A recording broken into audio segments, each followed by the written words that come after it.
పుణ్యం చేసుకుంటే కానీ 5 సంవత్సరాల కింద క్యాన్సర్ జబ్బు రావడం జరిగింది.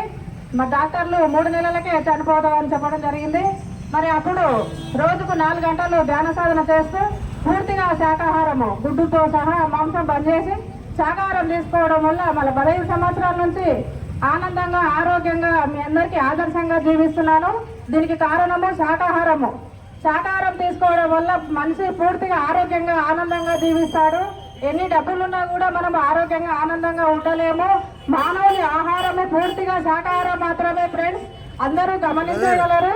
మరి మేము ఇచ్చిన పాంప్లెట్లు కానీ అందరూ పడేయకుండా చదివి మన ఊర్లో ఇంటింటి సర్వే నిర్వహించేందుకు బూత్ లెవెల్ అధికారులు వస్తున్నారు.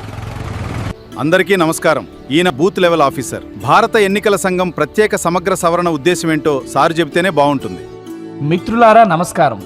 ప్రస్తుతం ఉన్న ఓటర్ల జాబితాలో అనేక మార్పులు చోటు చేసుకున్నాయి.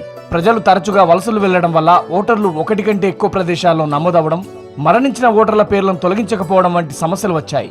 అందువల్ల ఏ అర్హుడైన పౌరుడు కూడా ఓటర్ల జాబితా నుంచి తప్పిపోకూడదని, అట్లాగే ఏ అనర్హుడు కూడా ఇందులో చేర్చబడకూడదనే ముఖ్య లక్ష్యంతో ఎన్నికల సంఘం ఈ ప్రత్యేక సమగ్ర సవరణ ప్రకటించింది. ఉన్న ఓటర్లని, అర్హులైన ఓటర్లని తొలగించడం అస్సలు జరగదు. ఈ ఊరి నుంచి వేరే ఊరికి వెళ్లినా మరణించిన వాళ్ళ పేర్లు మాత్రం ఈ ఊరి ఓటర్ల జాబితాలో నుంచి తొలగించే ప్రతిపాదన చేస్తాం. కాలం చేసినోళ్ళ ఓట్లు తీసుడంటే మరి ఉన్నోళ్ళు సుతమల్ల వివరాలు చెప్పాలనా? 2002 జాబితాలో ఓటు హక్కు కలిగి ఉండి ఇదే ఊళ్ళో ఉంటున్న వాళ్ళ వివరాలతో ముసాయిదా ఓటర్ల జాబితా 31/7/2026 విడుదలవుతుంది. నాకు ఆధార్ కార్డు లేదు సారు, లేకపోతే ఓటు తీసేస్తారా? రామయ్య, ఆధార్ తప్పని సరేం కాదు. ఇంకా ఇతర రుజువులంటే అవేందో బిఎల్ఓ సార్ చెప్తారు. ఎలక్షన్ కమిషన్ నిర్ధారించిన అవసరమైన పత్రాలు రుజువులుగా జత చేయాలి. ఇంకా సందేహాలుంటే బిఎల్ఓ గారిని అడిగి వివరాలు తెలుసుకుందాం. బాధ్యతాయుతమైన పౌరులమని ఆత్మసాక్షిగా నిరూపించుకుందాం. ఆదర్శ గ్రామంగా పేరు తెచ్చుకుందాం. ఇప్పటి నుంచి ఎన్నో సెంటర్స్ ఉన్నాయి. వనపర్తిలో ధ్యానం సెంటర్స్. శాకాహారము తీసుకొని ధ్యానం చేసుకుంటే మానవుడు ఆరోగ్యంగా ఉంటాడు.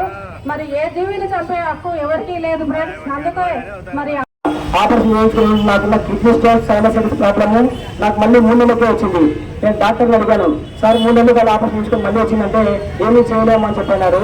ఆ రోజుకెళ్ళి నేను యొక్క శ్వాస అనే మార్గం ద్వారా ధ్యానం చేసుకుంటూ నాకున్న ఒక 2 ప్రాబ్లం పోగొట్టుకొని, మరి మా భార్య మైగ్రేన్ తలనొప్పి, పీసీఆర్ ప్రాబ్లం పోతుంది.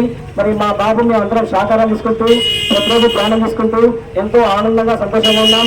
మరి మీరు వనపర్తి పట్టణ ప్రజలందరూ కూడా అందరూ ధ్యానం చేసుకోవాలని, వనపర్తిలో ఎన్నో ధ్యాన కేంద్రాలు ఉన్నాయి. ఉచితంగా 1 రూపాయి తీసుకోకుండా నిరంతరాల కార్యక్రమం నడుపుతున్నాం. మీరు ఈ యొక్క ధ్యానం చేసుకుంటూ అందరం ఆనందంగా సంతోషంగా